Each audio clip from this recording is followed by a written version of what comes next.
Hi everyone. పెద్దలు జీవితంలో అనుసరించిన మంచి మాటలు. అసలు భోజనం ఏ వైపు కూర్చుని తినాలి అని సందేహం ఉంటుంది కదా. మనకు ఉన్న 4 దిక్కుల్లో తూర్పు దిక్కుగా కూర్చుని భోజనం చేయాలి. ఇనుప పీటల మీద, ఆకుల మీద కూర్చుని భోజనం చేయరాదు. ధనాన్ని కోరుకునేవారు రావి, మర్రి, తుమ్మి, కానుగ ఇలాంటి ఆకుల్లో భోజనం చేస్తే మంచి ఫలితం ఉంటుంది. అలాగే శ్రీమంతం చేసేది ఎందుకు అని చాలామందికి ఒక డౌట్ అనేది ఉంటుంది.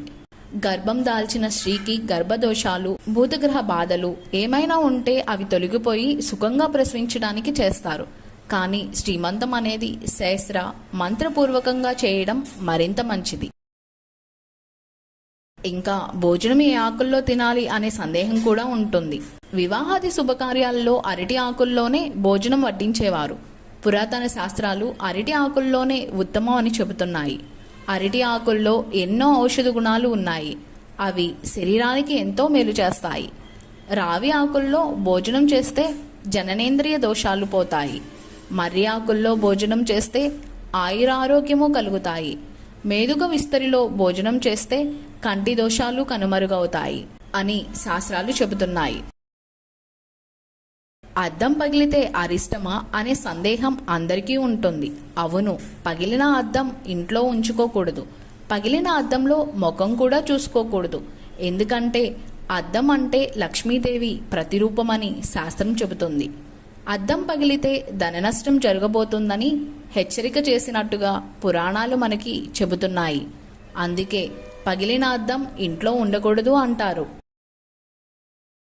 చాలా మందికి గోళ్లను ఇంట్లో ఎందుకు కత్తిరించకూడదు అనే సందేహం ఉంటుంది. మన శరీరంలోని గోళ్లు విషపూరితమైనవి. పొరపాటున అవి మనం తినే ఆహారంతో పాటు మన కడుపులోకి వెళితే గోళ్లు జీర్ణం కావు. కాకపోగా అవి మన జీర్ణ వ్యవస్థని పాడు చేస్తాయి. అందుకే ఇంట్లో గోళ్లు కత్తిరించకూడదు అంటారు పెద్దలు. నిద్ర లేవగానే ముందు ఎవరిని చూడాలి అనే సందేహం కూడా ఉంటుంది. చాలా మంది పెద్దవాళ్ళు చెప్తారు, విద్యావేత్తను, సుమంగళిని, అగ్ని మండపాన్ని చూస్తే ఆ రోజు అన్ని శుభాలు కలుగుతాయి. ఆవాలు, పెరుగు చూడకూడదు. ఇక ఆవు నేతిలో పొద్దున్నే ముఖాన్ని చూసినా ఆయుష్ పెరుగుతుంది. ఇంటి ముందు కల్లాపు ఎందుకు చల్లుతారు అనే సందేహం ఉంటుంది. మన పూర్వీకులు పెట్టిన ఆచారాలు, నియమాలు, వాటి వెనుక ఎన్నో అర్థాలు, ఎంతో సైన్స్ మనకు తెలియకుండానే ఉంటాయి. నీళ్లలో పేడ కలిపి కల్లాపి చల్లితే మన ఇంట్లోకి క్రిమి కీటకాలు రాకుండా నిరోధిస్తాయి. ఇక ముగ్గులు ఆ రోజుల్లో బియ్యపు పిండితో వేసేవాళ్ళు. అలా వేయడం వల్ల చిన్న చీమలు గుమ్మం దాటి ఇంట్లోకి రావన్నమాట. ఎంత అర్థముందో కదా. మనం 6 సార్లు భూప్రదక్షిణ చేసినంత ఫలితం, 10 సార్లు కాశీ వెళ్ళినంత పుణ్యం, 100 సార్లు సముద్ర స్నానం చేసినంత ఫలితం ఎప్పుడు దక్కుతుందంటే కన్నతల్లికి చేసే ఒక పాదాభివందనంలో కలుగుతుంది. Thanks for watching. Please do subscribe, like and share.